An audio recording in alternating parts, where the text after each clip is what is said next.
Hi, and welcome to the first in our series of Stories That Inspire. My name's Jenny. I'm the reading coordinator at Liverpool Learning Partnership.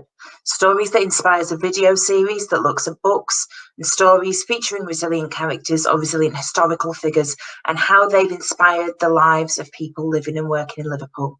In this video today, I'm joined by Dr Lalith Wijedoru, who works at Alder Children's Hospital here in Liverpool.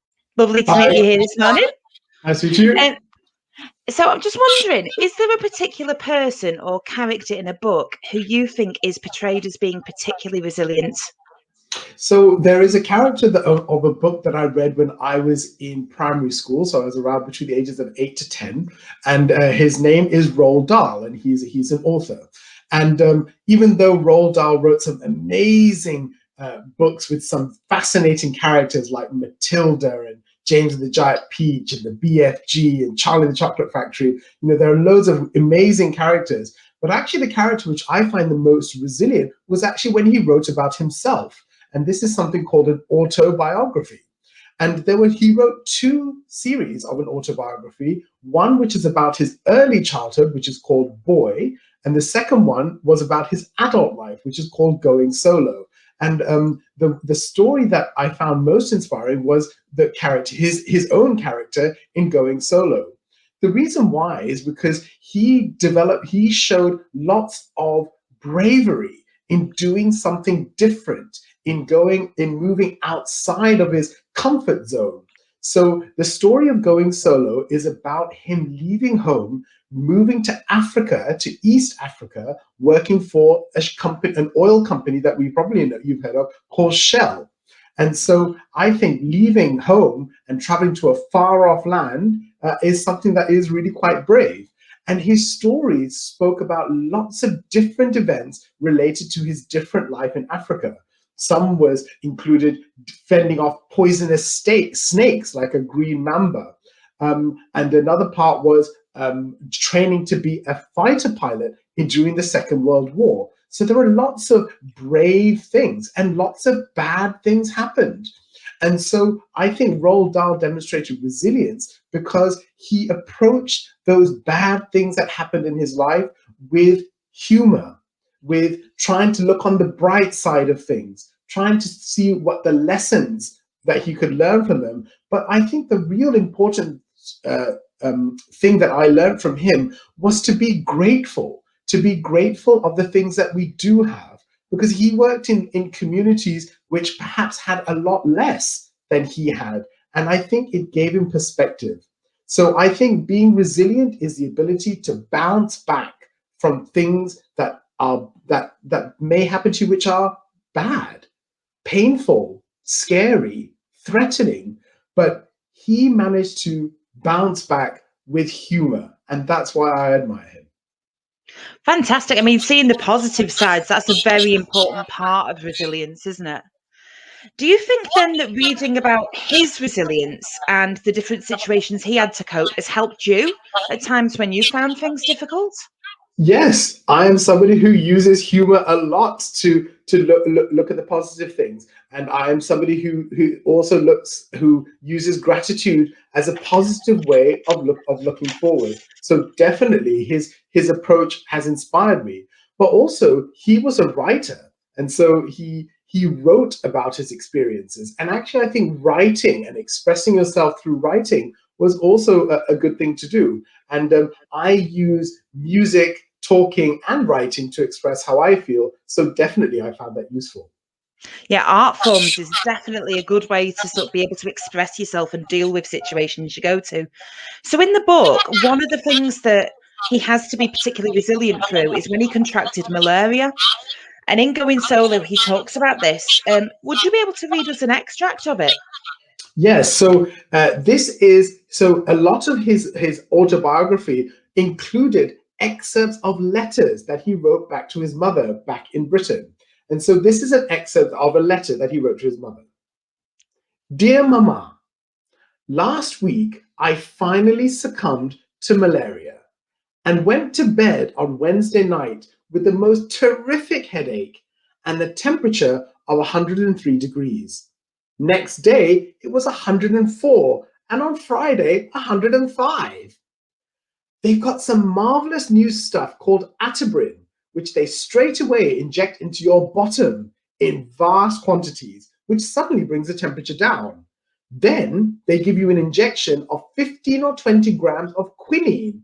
And by that time, you haven't got any bottom left at all. One side's just atibrin and the other's quinine.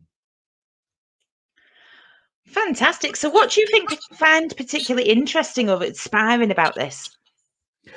So I'm a doctor and I am somebody who is very interested in diseases that you can get in different parts of the world, particularly those which cause fever. And so I found this really interesting when I was a young boy reading this, that here was somebody writing about what it felt like when he had a fever.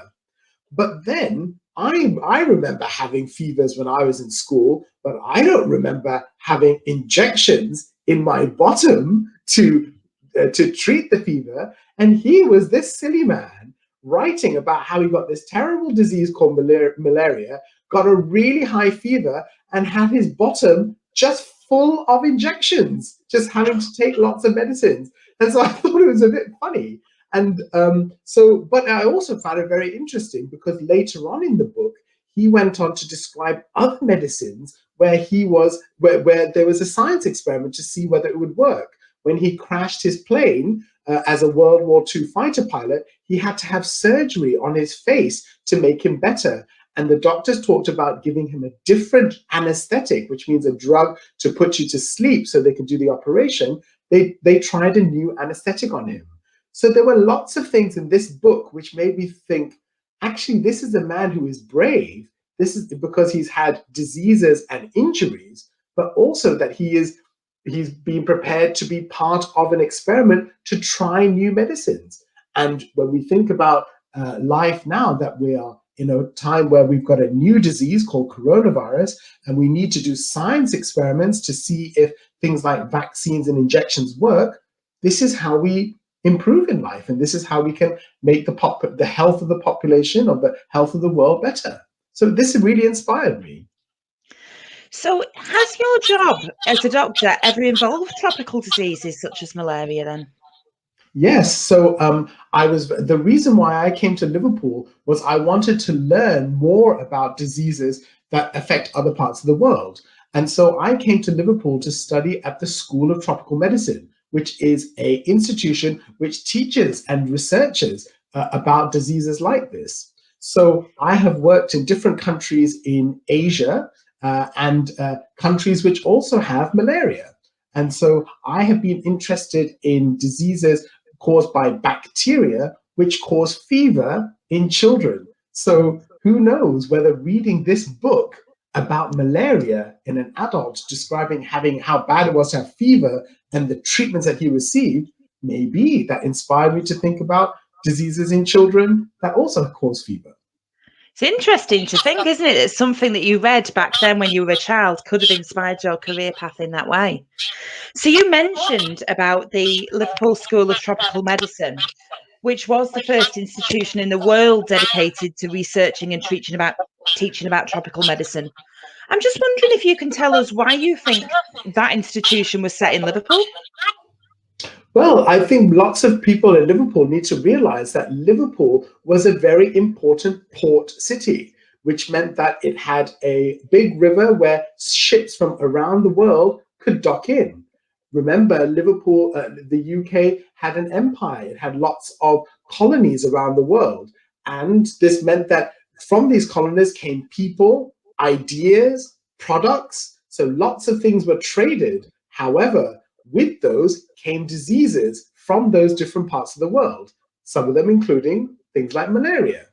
And so it made sense where people who had these tropical diseases coming into a city like Liverpool, which was a big bustling port city in its day, would actually have an institution which researched these new, interesting, and unusual diseases. Would you be able to tell us about any of the professors who work there at the School of Tropical Medicine and a bit about their work?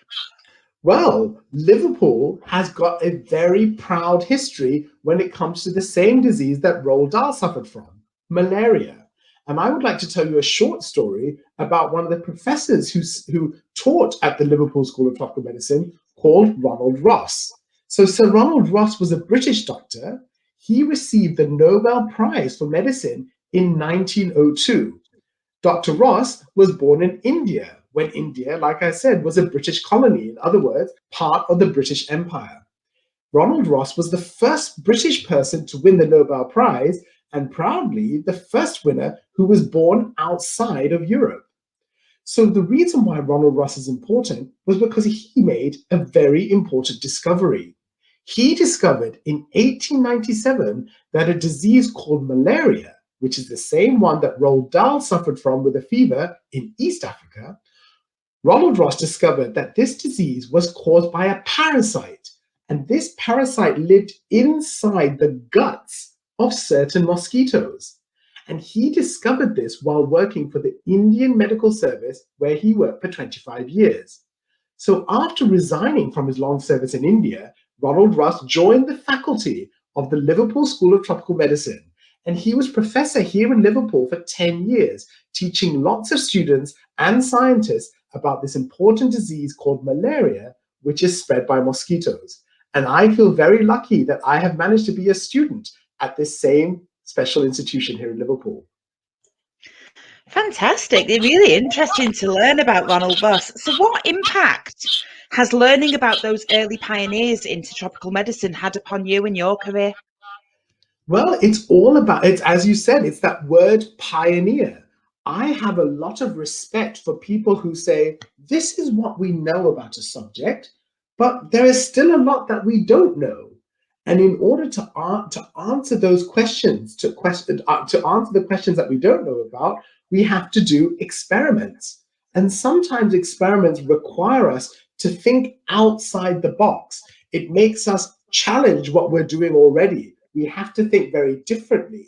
And I think when it comes to medicine and research, we always have to question. We always have to think outside the box. And so I feel inspired by, first of all, people who have the ideas to answer those questions, but secondly, the people who are willing to participate in these experiments, or what we call clinical trials, to answer those questions, whether it is in terms of new treatments or whether it is in or new tests. There are lots of things that we can learn if we are brave, if we ask questions outside the box, and are resilient. And sometimes in research, things go wrong. So in order to do medical research, you have to be resilient too. So do you think then that you've sort of just hinted on this, but do you think that Ronald Ross had to be particularly resilient in his line of work then? Well, first of all, I think is whenever you come up with a new idea and you challenge something that people already believe, you will come across a lot of criticism. People won't like what you say because you are saying something that is different. Of course, there'll be some people who will like what you say and say, that's very interesting. But there'll be others who'll be saying, what are you talking about? You're crazy. That's nonsense. And so I think in order to push his point of view or prove his point, he would have had to face lots of resistance from other people in his community or even around the world. So I think definitely he would have to have resilience. But also I think he would have to have resilience in terms of trying to plan or test his research. And that requires things going wrong, experiments going wrong, people not supporting him, maybe money even running out.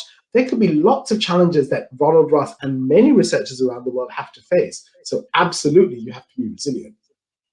Fantastic. So this morning and today we've looked at these two different stories that you found particularly inspiring, both from real life. So Going Solo by Roald Dahl and the story of Ronald Ross and his discoveries. Do you think it's important that we read about the lives of others? Absolutely, because I think that we can learn different things from different people. So, for example, I have learned from reading Roald Dahl's story about what life was like during a very different time. Roald Dahl lived in a time of war. And so this is something that I think it's important to understand why people did what they did in different circumstances. Also, I think it's important to understand about where we come from, because people have different origins, different religions, different backgrounds. And actually, by understanding other people's perspectives, I think that will help us bring us closer together as a human species. And I also think that it's important to read other people's stories, because as it did to me, it can inspire you to perhaps do something different, or inspire you to give you the courage to do things that you actually want to do. So there are lots of reasons why we should read other people's stories. Oh, thank you so much, Lalith. That's absolutely fantastic. And you've given us so much to think about the power of stories and how they can inspire our own lives. So thank you so much for talking with us today. Good luck. And just before I go, there is another book which came from Roald Dahl's Going Solo and Boy. And this was written by a doctor who lives here in Liverpool, who actually treated Roald Dahl when Roald Dahl was a patient. And so this whole link about Roald Dahl and medicine has really got me interested. So even though many people remember Roald Dahl for writing about amazing and fantastical characters, what really drew me to Roald Dahl was his interest in medicine and what medicine can do and the challenges of medical research. Fantastic. Makes me think as well, if we looked at some of his fiction, would we see some of those threads coming through? Because George made a marvellous medicine, didn't he? Indeed he did. And that's why this book is called Roald Dahl's Marvelous Medicine. Fantastic. Oh, thank you so much, Lalith. That's so much to think about. And thank you so much to all of you for watching. And I'm hoping that we'll be back soon with another Stories That Inspire. I'm going to leave you with some recommendations of other books that have a theme of resilience.